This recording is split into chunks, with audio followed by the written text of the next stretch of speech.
Okay, hi everyone. My name is Carolina Fernandez. I'm the secretary editor for the Florida College of Emergency Physicians, and I'm here today with another program director series with Dr. Daly. So I'm just going to ask him a couple questions about his program so that our students can get to know the program a little bit better when applying for away rotations and ultimately residency. So Dr. Daly, if you could introduce yourself and your program. Sure. Hey, Carolina, thanks for having me. My name is Mike Daly. I'm the program director for the EM residency at Mount Sinai, Miami Beach. I've been here since 2006, and our program's been around since 1998. So we were proud to be one of the original six programs in Florida. We accept eight residents a year. This year, we expanded our complement to include eight per year, with the goal to be 24 in total in the next 3 years. So by 2028, we will have 24 residents. And great location. We're right in the heart of Miami Beach, access to a great cosmopolitan lifestyle, and I think we provide a great training opportunity for people who are interested. Okay. Well, thank you for introducing yourself and thank you for being here as well. Before we start off, and I'm going to ask you, more program specific questions for our students that are interested in applying. I'm going to first go ahead and ask a fun icebreaker question. If you had to eat a specific food item for the rest of your life, what would it be? Wow, Caroline, that's a good question. I got to say, I'm a big steak guy. So if I had an opportunity to eat an 8 ounce filet mignon that's cooked perfectly, medium rare, I'd probably have that every day for the rest of my life if possible. It's a treat. Yeah, that's a good one. You can't go wrong with a good steak. Okay. So now I'm just gonna ask you a couple questions for students interested in, now VSLO is opening up and people are, trying to get the materials ready and preparing themselves as well for these audition rotations. How would you say that an applicant can stand out during an audition rotation at Mount Sinai Emergency Yeah, Department? the med students are always very anxious in terms of being prepared and ready to really show off during their audition rotations. But I think the things that really make a difference are really just introducing yourself to everybody who's a major player in the actual program. So the core faculty review the website, kind of figure out who they are before you get to your actual audition rotation. Specifically, the APD and program director, their responsibility of who runs the residency program. So even the program coordinator at the foundational level is important to know and introduce yourself. And I always like the actual applicants who are rotating for auditions to come up and really express interest, saying, "Hey, Dr. Daly, I'm here. I want to do emergency medicine, and I'm really considering your shop. I'm looking forward to working with you throughout the month." And I think just that simple introduction alone really automatically makes me pay attention. Okay, great. Carolina, you introduced yourself. Oh, you made it a point to come up to me. You weren't too shy or too nervous. So now the spotlight will be on you. And I think it's a good thing. You get a chance to really just stand out from that. And then while you're in the department, you want to stay as active as possible. Make sure that you're trying to see if you can help facilitate your work flow for the residents and attendings while you're there. So simple things, really knowing your patients well, going back and doing frequent reassessments, giving your actual co-residents who you're working with or your attendings updates to the patients you're responsible for speaks highly in terms of good performances. And then also like understand that everybody's watching, so don't take any time off. If you're interacting with a nurse, if you're interacting with a tech, if you're interacting with the custodial staff, they all will give feedback to the faculty and the attendings. And, so everybody is important and you just want to stay as professional as possible. And then usually you'll do very, very well. Mhm. Okay, thank you. Yeah, that's all really great advice. I agree that just being proactive and speaking with everyone and working well as a team is really important. I did want to ask, in addition to, standing out during the audition rotation, in regards to when applying for residency or even a ways the application itself, what would you say that you would look for in applicants that are applying or interested? Yeah, sure. I think like during the course of your medical student career, if you have maybe something in your CV related to just a longitudinal commitment to emergency medicine, it's really helpful. Like if Mhm. you were in your EM club or had some kind of leadership responsibility in that realm, your first or second year, and then your third or fourth year, if you had an opportunity to maybe have some experience with some research projects within an EM residency, all just based on your CV makes you stand out from the crowd. And then your slows. The slows are very important Mhm. because now we don't have the privilege usually of having a uh, step one score. It's really pass fail. We really do make a decision about the actual standard letter of evaluations with the understanding that we value most of the actual narrative that comes from those. And the narrative is really speaks to your work ethic. And I think a lot of people are very intelligent. A lot of people do well on their boards, and we're expected when we review applications that people are going to be competitive from those realms. But I think the slow, which speaks to your clinical work ethic, your professionalism, timeliness, interaction with the staff, interpersonal skills, really carries a lot of weight. So we do take those, I think, as the first round of screening as probably the most important aspect of your application. Mhm. Okay. And now I'm going to go ahead and ask a couple more questions in regards to the program and the residents as well. What would you say that your residents, what is the best thing about the residency program, or what is something that your residents would say is one of the best aspects of your program? Yeah. Oh, Carolina, we have fun. We're all there with the same mindset that we understand the job is hard, it's very dynamic, but we want the education to be as nurtured and as supported as possible. Mhm. So we believe in mentorship. We believe in a nice, collegial, supportive environment. Mhm. And we are really a close-knit family. You know, I think it's the opportunity for us to have a smaller size with residents per year allows us to get to know each other really well. And I think the atmosphere we've been able to build at Mount Sinai is embedded in the roots of saying, hey, let's make the education rewarding, but also let's understand that it can't be a malignant environment. It has to be Mhm. something that's going to be supportive and nurturing where people want to come back. And the residents have bought in. So I think that's the culture we have there, which has, I think, been very helpful in our success year over year. Mhm. Would you say that do you have some residents that end up becoming attendings and working in the ED as well? Is that something that is common? Yeah, we like to keep our own, and the institution really does that as well. They feel like the 3 year investment in residency training is helpful for them afterwards and potentially hiring attendings who know the actual system. So the I want to say the throughput or the workflow is understood if you stay on as an attending. So the actual transition is much easier for people who are trained in the program than new hires from outside the program. So the institution really values that, and we've expanded over the course of the last 5 to 7 years with growth in the near future with a new freestanding emergency department opening up in Westchester, Florida. Mm, So we're hoping every year to retain one or two graduates and to work with us and stay on as core faculty or clinical faculty in the residency. mm, okay. And then I did want to ask in regards to, I know that Mount Sinai is located in my South Beach, Miami Beach. Could you describe a little bit about the patient population that you guys mostly encounter? Yeah, awesome. Yeah, so we're right in Mid Beach, and it's a barrier island that most people probably know. The location itself is just we call it the American Riviera. It's just a destination for people who want to come.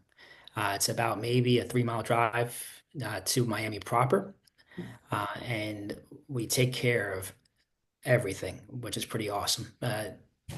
The cruise industry is very robust, and the Port of Miami, where a lot of the actual cruise ships leave, are about maybe 20 blocks away. So we get that cruise transient population along with the actual workforce from the cruise ships. And that's a very tropical medicine international vibe because a lot of the people who work on the cruise ships are coming from foreign countries with various disease pathologies. We get the tourist. So you get a chance to see people from all over the world coming to enjoy the beaches and having experiences on Miami Beach. We get the young population who's coming to party and knows Miami Beach for the historical reputation of being a party city. So Mm, in terms of toxicology exposure, especially during Winter Music Conference, it's probably second to none across the nation. And then we get a chance, the opportunity to be a real community hospital and take care of the people who are here all year round. It's still a destination for retiring. So we do get a lot of geriatric patients and a lot of patients who are coming in from nursing homes. Um, the institution itself has expanded its surgical subspecialties tremendously, and they're opening up a new cancer center. So in terms of oncological pathology and oncological surgery, we're one of the leaders in South Florida. And the institution has always had a great reputation for cardiovascular care and stroke care. So we do see a lot of great pathology in terms of those diagnoses as well. Mhm. Yeah, it seems that there's, you have a very diverse patient population that you encounter, and that it brings along a lot of diverse pathology that you can encounter as well. I did want to ask, would you describe the program as a community, county, or academic type? Awesome. And that's, super important. Everybody does dichotomize that when they look for Yeah. a place to apply. Carolina, I got to say we're a hybrid, man. It's a kind of a unique place for that. So we function as a community hospital, meaning we're a standalone entity that supports residency training, but we have affiliations with FIU. We have affiliations with NOVA for university support. And then the institution has about 10 or 11 residency programs, 11 in total, which are supported from outside universities. The cardiology fellowship and interventional cardiology fellowship, as well as the urology fellowship, is supported by Columbia University. So those are the institutions that have an academic influence for what we do. So the faculty have professorships and associate professorships and assistant professorships through those universities.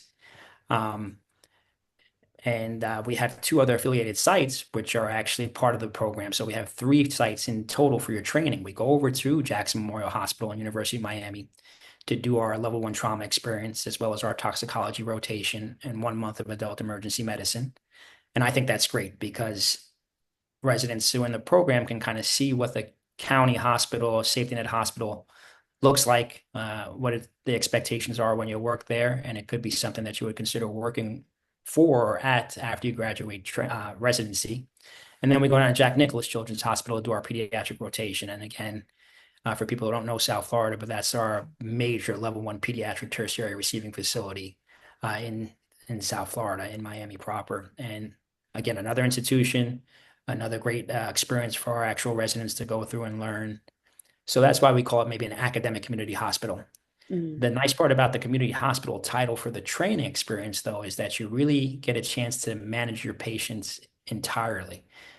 Meaning that because we don't have every subspecialty in-house to consult, you're doing a lot of the work yourself as the physician taking care of the patient. Um, our shop is basically closed from outside specialties to come in and do our procedures unless we require the extra support or help and we're unsuccessful. So when it comes to fracture dislocations and splint placements, we do them ourselves. When it comes to intubations and airway management, we do them ourselves. When it comes to trauma alerts, there's no trauma notification that goes to the entire hospital. So there's no general surgery resident coming to try and steal your chest tubes or your central lines. Our residents get first dibs for all procedures. So I Mhm. think that's the benefit of being that community hybrid. And also, I think for training, about 70% of the people who graduate residency programs go and work in the community. Mhm. And the expectation for that is really efficiency, being able to move patients and move patients safely, being able to speak to specialists in a very professional manner, and specifically when you're speaking to attendings and not going through a residency hierarchy, you have to be eloquent in terms of what the actual clinical question is for why you're calling. And our department has that diversity where you do speak to residents sometimes for about 7 or 8 different consults, but then for other consults, you speak directly to the attending physicians. So you develop that skill. And when you're ready to go and work, you come out polished for what I think a ED director or chair expects from a graduating senior from a residency program. And I think that's a benefit for our shop as well. Mhm.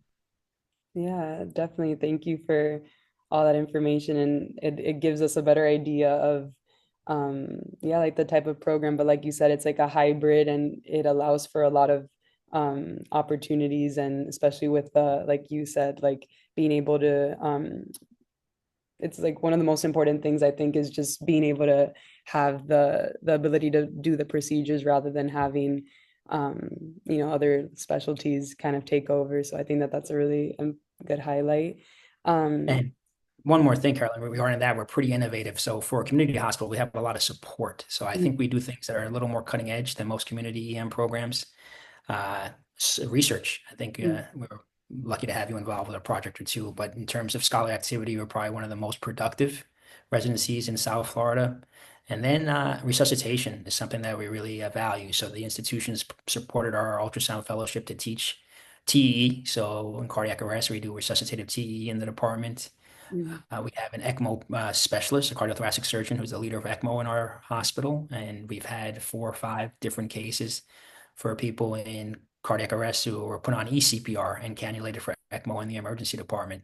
And Mhm. these are all things that we expect our residents to be exposed to and learn while they're here. And I think they're very advanced. A lot of EM, just emergency departments across the nation, don't have access to that, special subspecialty care, and it's exciting for us and exciting to be able to at least teach that in our department for our current residents. That's great. That's really that I think that's a really unique aspect of the program. Thank you for sharing that. I did want to go ahead and ask a couple more specific questions. A lot of students are interested in, emergency medicine and even in residency allows for the flexibility of possibly moonlighting and taking on a couple extra shifts. I wanted to ask if moonlighting is allowed in your residency program, and if so, kind of how does that look like, or during what years would that be possible? Awesome. Yeah, Mhm. no, super important. Sometimes it's good to have a little extra income because the residency salary works, but again, it's not as amazing as it when you become an attending. Mhm. So we do allow moonlighting. We wait to your third year residency, and the requirements, excuse me, it's just for you to be actually in good standing with the program, meaning that you're not having any issues with your in-service examination, or there's a concern that you may need some extra support just in the clinical realm to make sure that you're ready to graduate. So if you're on par and you're doing what you need to do, we give you privilege to moonlight your third year. So sometimes I think from a medical student perspective, though, the understanding of moonlighting is, okay, great, I'm training at a major EM program. I can go to a very small community hospital and work in the emergency department and maybe get an hourly rate. And that typically doesn't happen in Florida because a lot of the actual credentialing responsibilities through the institution for a physician to work in the emergency department requires you to be a graduate from an EM program, meaning that you are a residency complete. So don't expect to probably go work in a very small ER as a resident physician. Mhm. That being said, there are a bunch of other opportunities that are similar. A lot of our residents work in urgent care centers and they pass down that information year over year when they graduate to the undergraduate below them to potentially take over those jobs. And it's kind of the same thing. The acuity is not the emergency department, but you still get a chance to triage patients. Sometimes people have occupational health connections through different major corporations. And again, within the corporation, people come for care, and it's same lines of emergency medicine, just more of a, I want to say, fast track, like urgent care screening and triaging, and those are passed down. And then we also have a unique opportunity where our chair is the medical director for a private air ambulance company called Riva Air Ambulance. And that is great. We have our senior residents sometimes be the flight surgeons or the flight physicians, and their responsibility is to actually bring patients back who become sick across the world who want to get their care or back in the United States Mhm. and do the transfer. So it allows them to actually learn flight medicine. We support it sometimes with a 1 month elective or your third year because it's an educational opportunity to kind of learn how to manage vents, take care of patients in an airplane. And then you also get a subsidized salary because you're getting paid for the work from the private company. And it's pretty cool. If the patient is 14 hours away, the first 14 hours to get there, you're able to study, sleep, rest on the plane, and you're still getting your hourly wage. And then when you pick the patient up to come back is when your work starts. Mhm. And the residents really love that experience, just from an educational perspective, and also just from the fact that it is a decent wage, Mhm. something unique that most programs don't offer. And you get a chance to really get paid as a resident, get supported for your elective through the institution, and then also you get your salary from the private company for doing the actual physician work. So that's been pretty popular in our residency as well. Oh, nice. That's a really unique opportunity. Thank you for sharing that.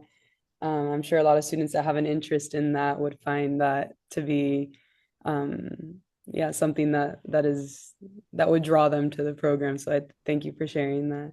Sure. Yeah. Um, I think the last program specific question I have is, um, if you could tell me of any ways or any activities that your program does to promote wellness and well-being throughout the time in residency. Awesome. Yeah, Carolina, we were really invested in that. What we did was very unique. About maybe 6 years ago, we started to develop subcommittees within the residency.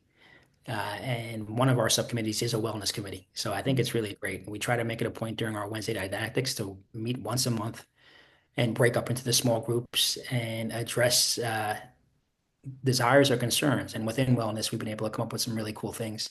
We do like a minute to win it competition where we just break off from really academics during conference and just play games and have fun with each other. And we pit the first year residents versus the second year residents versus the third years and the attendings. And that's always fun. And it gives us like a nice break. We have quarterly journal clubs, which is, academic. To a point, but most of the time we go out to a restaurant and we got a chance to have a nice meal together and relax, and then we'll review articles for about 30 minutes. But I think the carrot of the whole thing is really just to be able to interact and mingle with each other. Mhm, Um, the residents themselves find opportunities to hang out outside the hospital, and then the wellness committee makes specific plans in terms of specific dates of things to do. mhm, Every year we go to Tidal Cove and we do a water park day in March after the in-service examination, and that's something that's been consistent in our program. And mhm, we always find time to actually enjoy the weather out here. So mhm, the Beach Olympics, opportunities to go to maybe one of the core faculty's homes and enjoy like a pool day happens often. mhm, So yeah, a lot of things to do, but really just happy that the actual residents have a voice. And with the subcommittees, we have about three or four within the residency. We get a lot of things done. And it's nice to kind of say, hey, even from a QI or QA perspective, residents can have impact and changes in the department because we want the actual place to be the best for everybody. And a good work environment just makes it a better experience. And the administration really accepts and values our feedback from the subcommittees. So if there's something that can be done that's a low-lying fruit or low-hanging fruit and everybody will benefit from it, it's implemented pretty quickly. mhm. Yeah, it sounds really nice that you have all these committees in place and all the activities that are planned. I'm sure that being with like the location that you guys are in, there's a lot of opportunities for a lot of water activities and things like that. So and then just to close out this interview, I wanted to ask one message that you would want students watching this video to take away from your program, if there was one message that you wanted to give. That culture is great. If you have an opportunity, come check us out. Or if not, just basically look on the internet to kind of see if you can find some kind of like propaganda about us, our website, our Instagram. Mhm, Uh, it's an opportunity that is so important for you when you select your residency program because it's the foundation of your education. So I think you really want to find a place that you're going to train well, you're going to come out prepared to work anywhere, but also you're going to enjoy it. And I really value the feedback that I get from our graduates where they really own the brand and are really proud to be part of something in their career that was their foundational experience at Sinai. So mhm, I think that's what I would say. It's really a great place to learn, great place to train, and also we build a family. So we mhm, keep in touch forever. And that's that thing that I'm most proud of. And I think super important for, I think, job procurement and opportunities after residency as well, to have a long-standing history with an alumni network that cares about the program.